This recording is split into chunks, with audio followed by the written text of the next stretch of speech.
Episode 17, The Koopa Troop. Cobal sat on one of the beds in the dimly lit cabin, eyeing his new squad mates with suspicious eyes. He could hear the machinery powering the airship rumbling around him. As of yet, he had not made any attempt to socialize.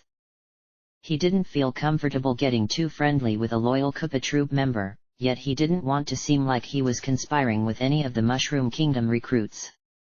He probably ought to keep an eye out for Shroomer, though. The nervous Toad was going to have it rough. Right now, Cobal thought it best to figure out the people around him from a distance. If he was going to be in the Koopa Troop for a long time, he'd have to know who'd be a problem, who he could ignore, and even, perhaps, who he could trust. Cobal gazed at Corporal Strike across the room with narrowed eyes. The Fire Bro was speaking to the Dry Bones, who Cobal had discovered was named Cooperly, in a serious, low voice. Even though they'd only known each other for an hour, it was clear that he was no Captain Boom Boom. This was an intense, fierce military Koopa who wouldn't take kindly at all to the thought of a sleeper agent in his squad. Cobal rose from his bed, walking to the table in the center of the room, shaking slightly. He hadn't gotten used to flying in a big vehicle yet, and the slight shaking the battleship experienced as it flew through the air was just a tad bit disorienting for him. Cobal made his way to the table, intending to listen in on some more conversations. He could hear the young yellow Shy Guy and the green Bob-omb having an animated conversation to his right. "So you really train chain chomps, Plodder?" the Shy Guy exclaimed, waving his stubby arms animatedly. "That's right, Masco." Plodder grinned. "I've been doing it since I was 8. It's easy. You just have to know what they like and get good at dodging when they bite." "I dunno, sounds a little scary to me," Masco replied, scratching his head. "You think your skills are going to help you make it big?" Plodder looked like he was attempting to shrug, although the effect was mostly achieved with his white eyes due to Bob-ombs not having shoulders to begin with. "Well, I was kind of hoping to become a professional chomp trainer, but hey, you might be right about that one. Just imagine the headlines, 'Fire Flower Terrorists Eaten by Professionally Trained Chain Chomp.'" He chuckled. "Hey, this military stuff might be fun." "You kidding?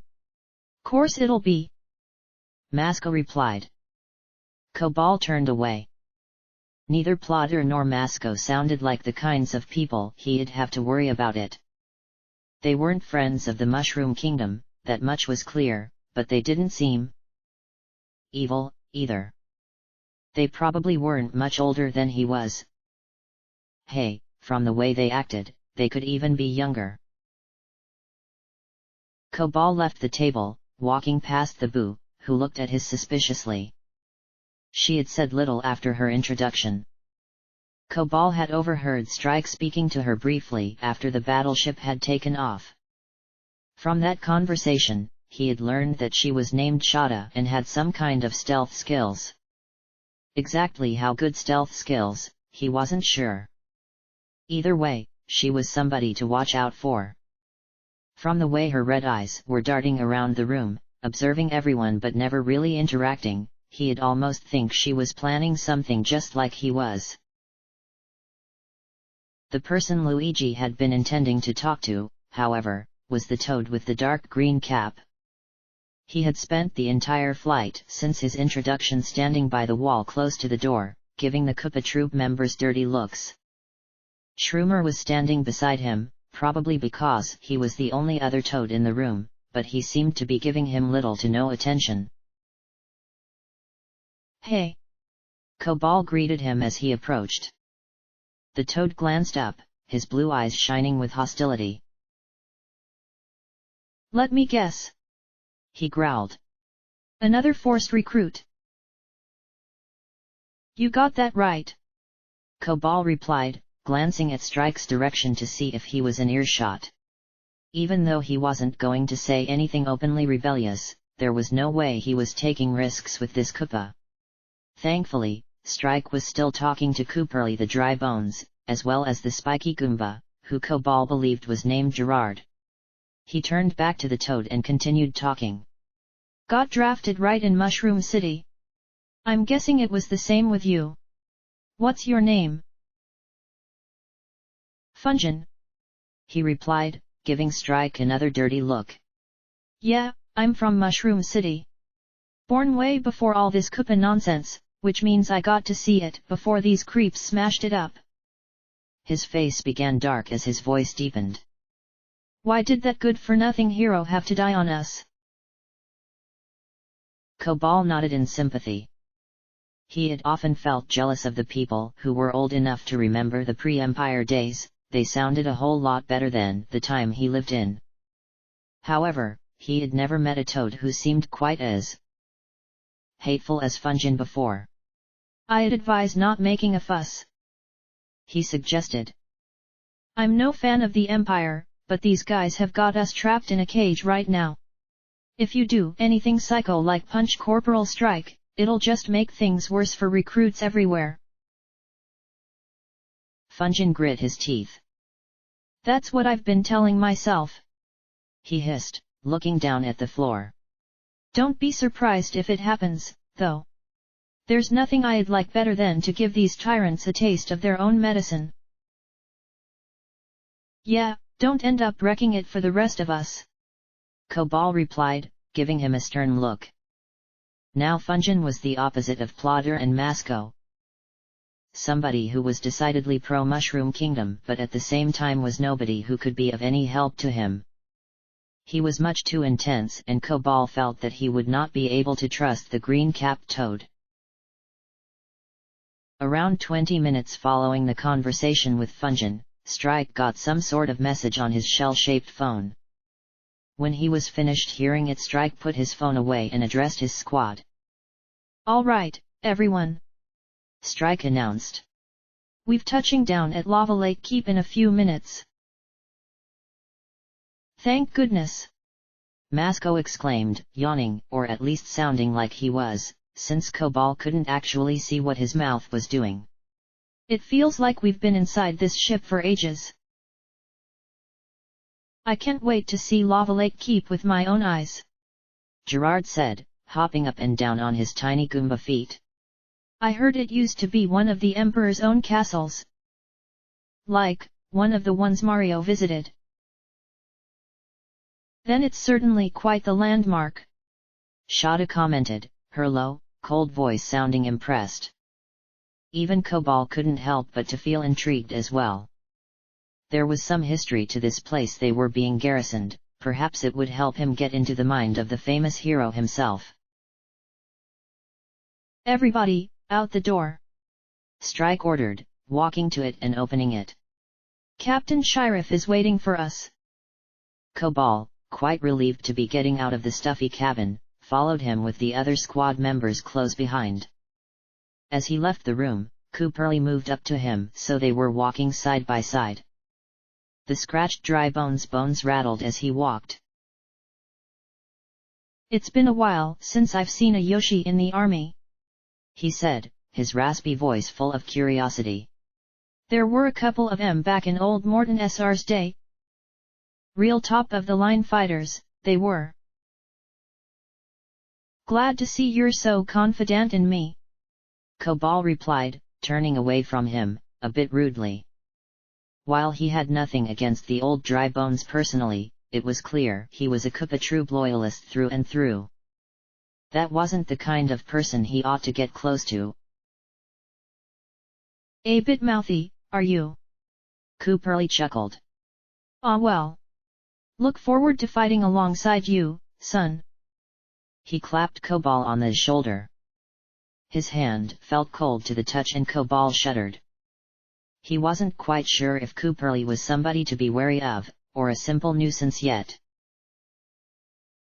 While we're heading out, I suppose I should brief you on the way things work here, Strike called out as they walked through the thin wood-paneled hallway. For those who don't know already, the Koopa Troop is divided into garrisons, which, in turn, are divided into squads. All of us together make up one squad. I, Corporal Strike, am your boss. Captain Sheriff is the head of our garrison. He's my boss, which naturally means he's your boss too.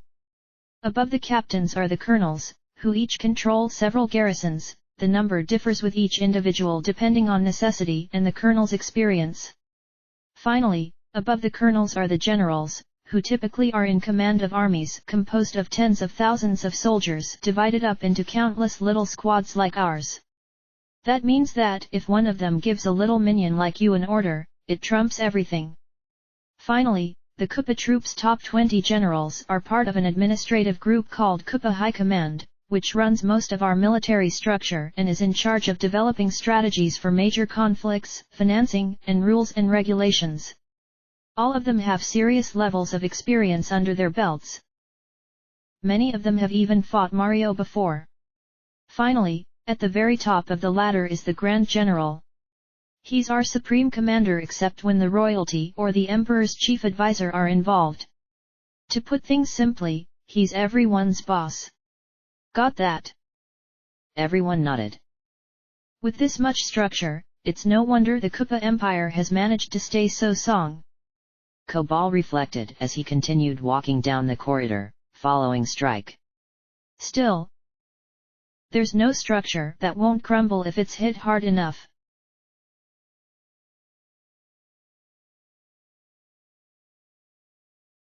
Cobal could hear the roar of engines and the chatter of many voices as he continued walking through the ship. Eventually, Strike led them through the ship's exit. Stepping down onto the ramp, Cobal beheld, for the first time, the Lava Lake Keep. The sun was setting, tinting the sky a warm orange and bathing everything in shadow. That, however, did nothing to diminish the sheer size of the fortress. It was, strictly speaking, less of a single castle and more of a massive military camp. A military camp that was probably larger than Toad Town itself. It seemed to be floating in the sky somehow, and was surrounded on all sides by flowing channels of lava and high walls made of brown bricks. Everywhere Cobal could see, there was small barrack structures and dozens of docking bays for battleships. Most of them bearing the face of Sector 2's Morton Kupa Jr. He could see probably thousands of Kupa troop members either being drilled into formation or speaking to each other in groups, and, in the sky, there were Kupa cruisers and battleships taking off and coming in as if there were no end to them. Silhouetted against the sky was the gigantic main citadel of Lava Lake Keep, a colossal, spiky dome surrounded by pointed towers. This was it, Cobal thought as he reached the bottom of the ramp, the roar of engines resounding overhead. This was the true might of the Kupa Empire. Now this is what I was talking about. He heard Gerard gasp behind him.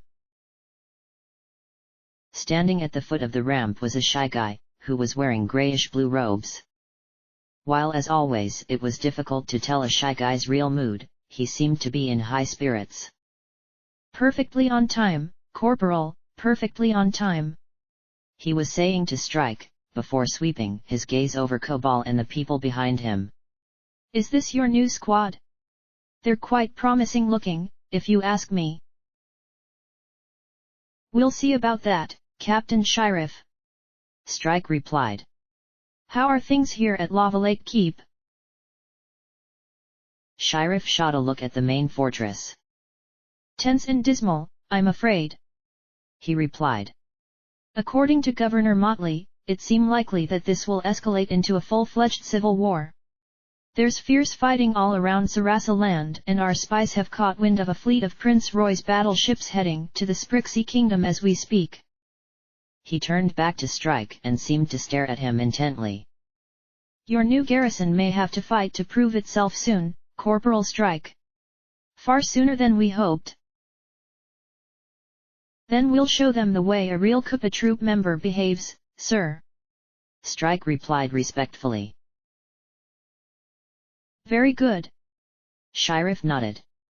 I'd like all of you to get housed up in the barracks as soon as possible. It's getting a little late and I'm not so cruel as to put them through a training drill first day at the keep.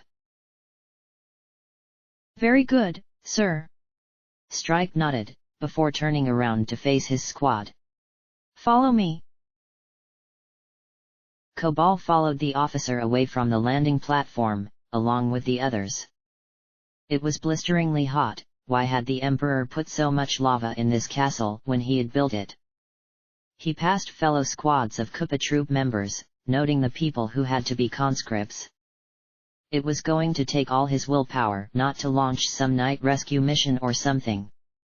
This place made Mushroom City look like Luigi's house. He had always been a cocky, quick-to-act person. That was why he had gotten into the trouble that had led him to Luigi in the first place. There was no room for error here, though. He was going to have to use strategy, even though he hated thinking things through when it came to action. The shadow of a battleship passed over him, causing him to shudder. If things were like this in Sector 2, just what was it like in Kupa Central? Eventually Strike came to a stop at a squat brown brick building off to the side of Lava Lake Keep's main road. Cobal had walked by several of these buildings while following Strike. They seemed to be used for troop quarters and storage. Here's where you'll be staying, Strike announced, gesturing to the simple structure. As of now, until we're relocated, this is your home. Wouldn't want it any other way. Gerard sighed romantically. Cobal had to suppress scowling at him. The overdevoted Spiky Goomba was going to be no help to him at all. Hey, you heard the stories about this place? Masco said to him, gesturing at the big, domed fortress. People used to call this place World Castle, you know, because it was so big. Supposedly in that huge fortress there's some big lake of lava with a bridge leading over it, and once the Emperor rode down that bridge in his snazzy sports car, chuckling exploding soccer balls at the Mario Brothers. You think that's true? Gerard scoffed. Obvious not, he replied. The Emperor would never do something that ridiculous.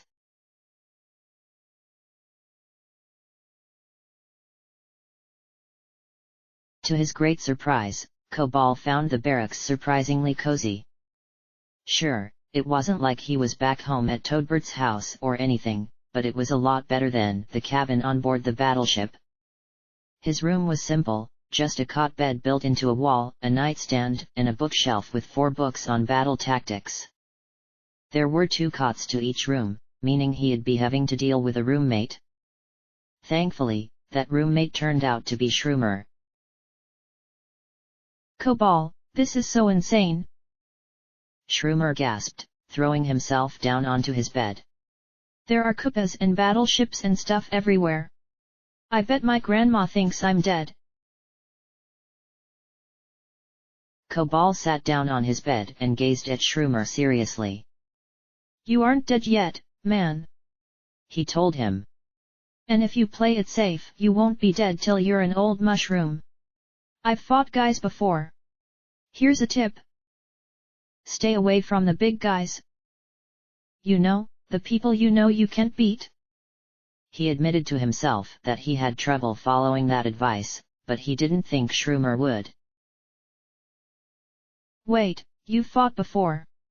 Shroomer exclaimed, his eyes lighting up. Who? Cobal placed his blue-skinned finger to his lips as a sign of silence. There was no way he was going to be sharing Koopa fighting stories deep within a Koopa Empire stronghold.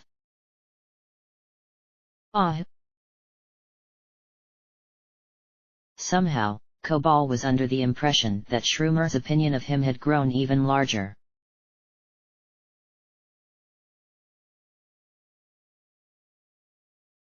After checking out his room, Cobal decided to head to the barracks common room, which was also surprisingly cozy.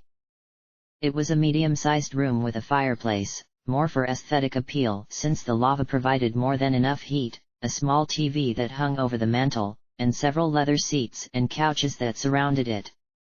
The rest of the squad were all gathered around, discussing their new home. Out of the window Cobal could see it was getting late, although the lava and the countless lights made sure Lava Lake Keep would never get dark. My first night in the Koopa troop, huh? Cobal thought to himself as he sat down on an empty spot on the couch, with Shroomer following him. It was obvious that the toad was going to be shadowing him for the majority of the time he'd be around these people. He had mixed feelings about the idea. On one hand, he wanted to keep the frightened toad safe, on the other hand, he could definitely get in the way of any potential sabotage he could do in the future. As of now, though, he'd play it by ear. So, what do you guys all think about Lava Lake? Gerard asked from Cobal's right, standing up on one of the seats. Pretty cool, right? Yeah. Plada replied. I was thinking it would be all industrial and stuff, but this brick has a kind of charm to it. I can almost believe I've been transported back in time to the Mario Brothers days. Masco sighed. He was sitting next to Cobal on the couch. Man, what would it be like to fight them? Painful. Cooperly put in, rubbing the top of his skull. I only met Mario once, doubt he remembered me. I was just dry bones number 26 to him, more likely than not. I was down in a second. Whoa. Masco gasped. Guess I'm glad he's not around anymore. I'm just curious about the war. Came the low, quiet voice of Shada. She was hovering next to Gerard. The captain sounded serious. I wonder. How soon are we going to have to fight? Soon, mark my words. Strike put him. He was on the seat to Cobal's left. My father served in the troop pre-Empire, back when the royalty interacted with the troops on a more day-to-day basis.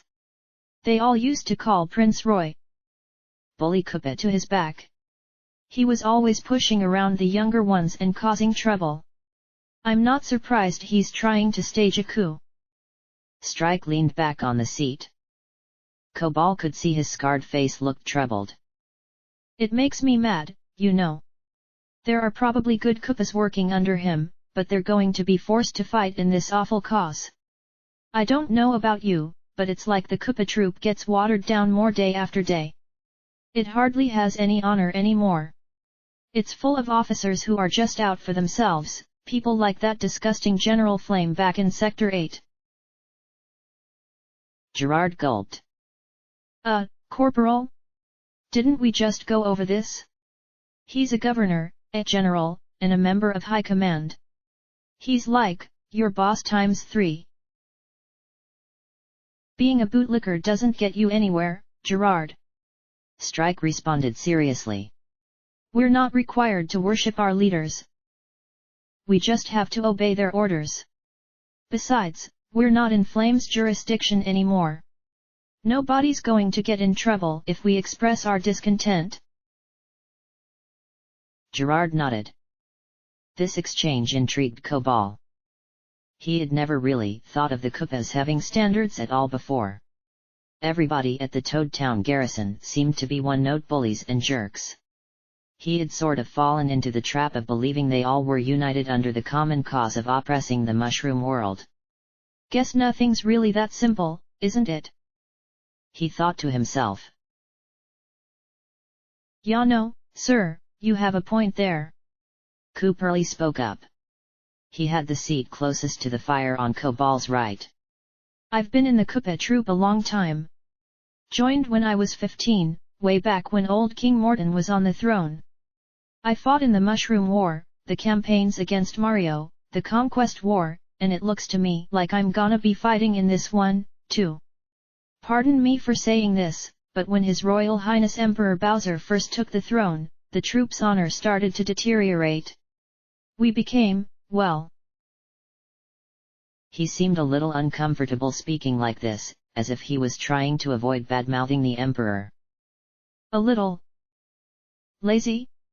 I mean, back before the Conquest War, all we did was be his goons on those kidnapping schemes of his. Those were real. Gerard perked up in disbelief. I find it hard to believe. Kid, We're working for a Koopa who used to go go-karting with his enemies on his off days. Don't believe the propaganda. There really was a time when the Koopa troop used to be, well, a bit of a joke, to be honest. You can't be serious. Cobal found himself speaking. The image in his mind was too ridiculous to be believed. He couldn't reconcile it with the seemingly invincible empire and its shadowy, all-powerful ruler. He faced Cooperly, confusion on his face. You talking about the same Koopa here?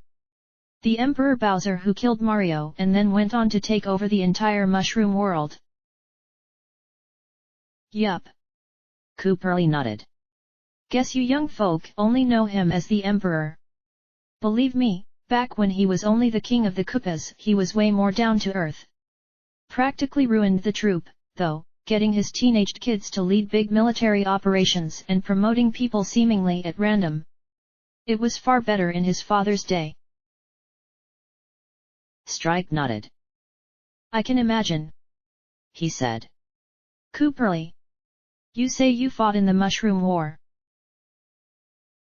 Cooperly nodded, his skeletal head creaking. You got it, son. That was when I died. Got reborn as a dry bones a year or two after that alien invasion I've heard some people go on about, the Shopes or whatever. Mind telling us about it? Strike asked, leaning forward. His face and voice seemed to belong to a different Koopa from Cobal's point of view, less stern and gruff and more youthful and full of interest. I've always enjoyed that period in Koopa Kingdom history.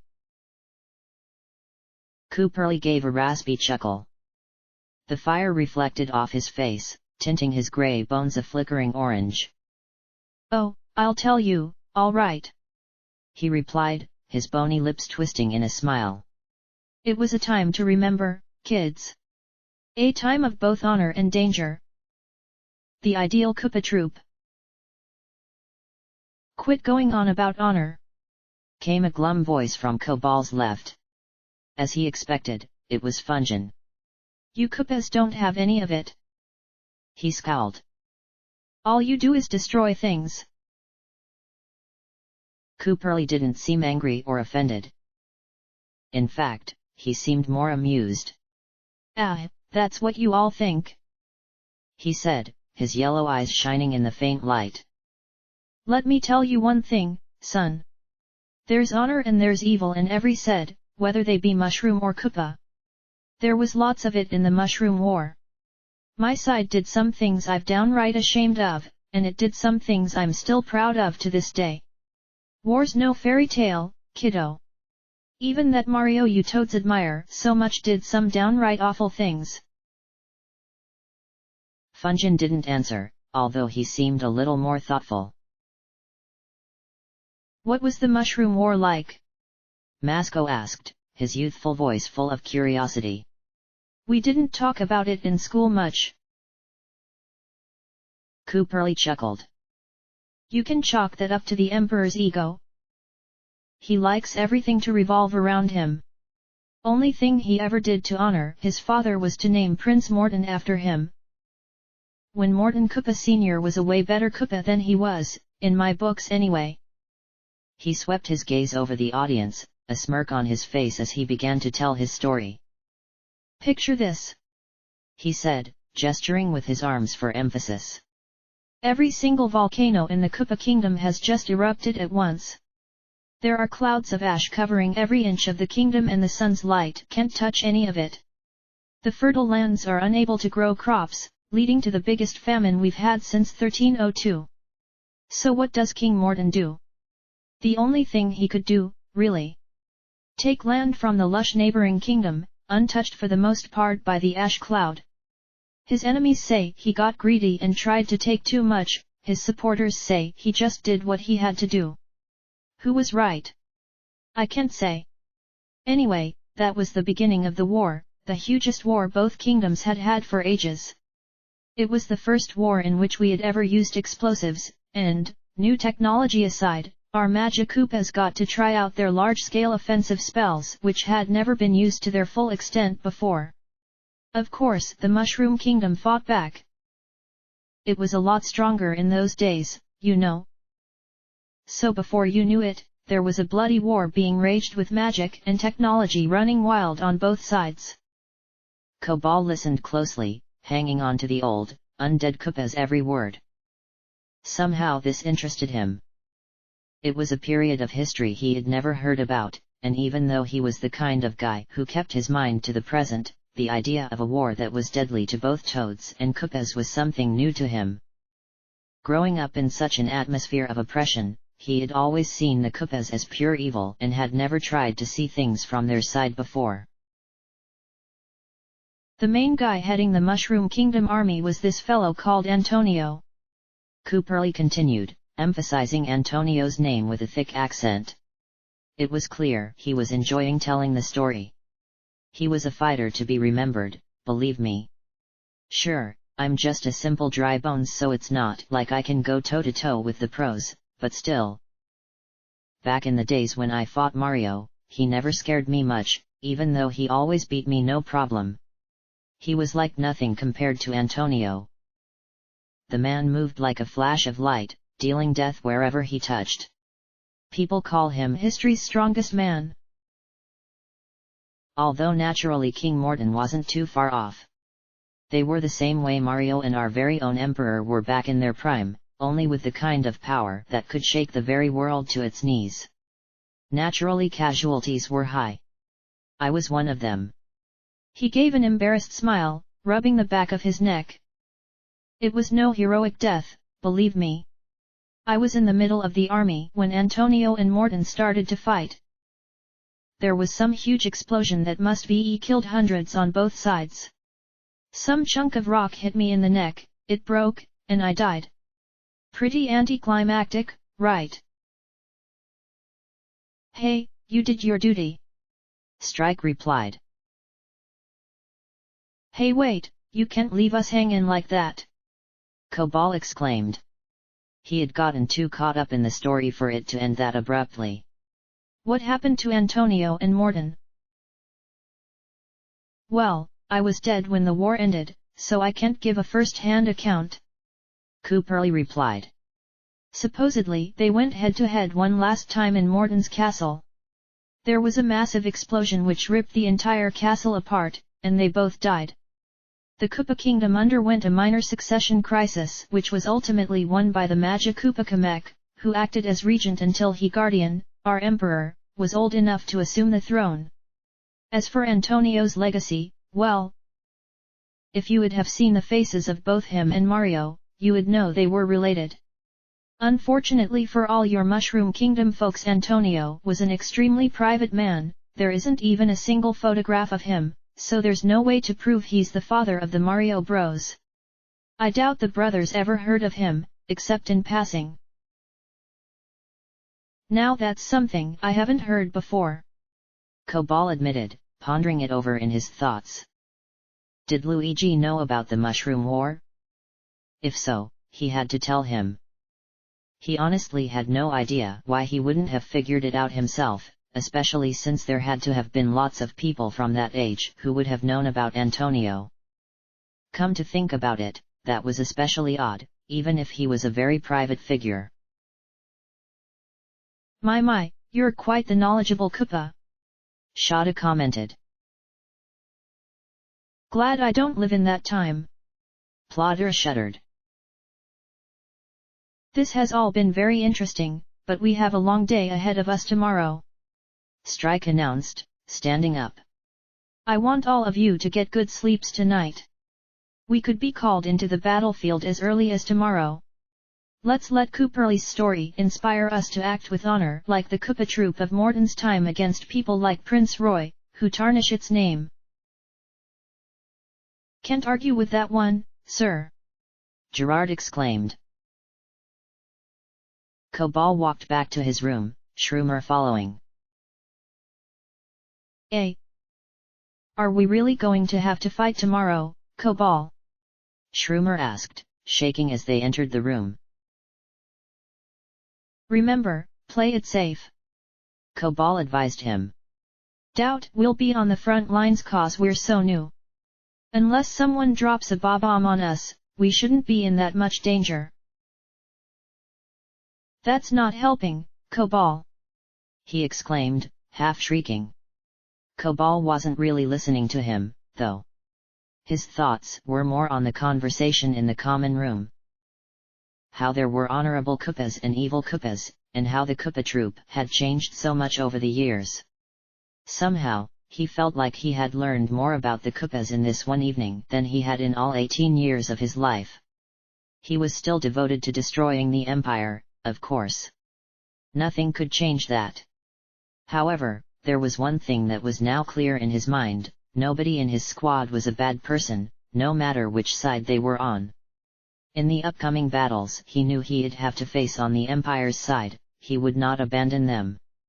This Prince Roy was definitely a problem, far worse than likely anybody at Lava Lake Keep. Driving back his army would help keep innocent people of Sector 2 safe.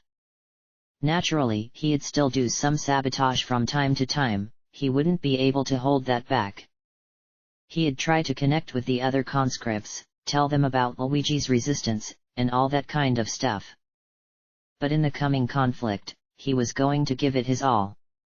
If there were going to be a Koopa in charge, he'd rather it not be the one nicknamed Bully Koopa.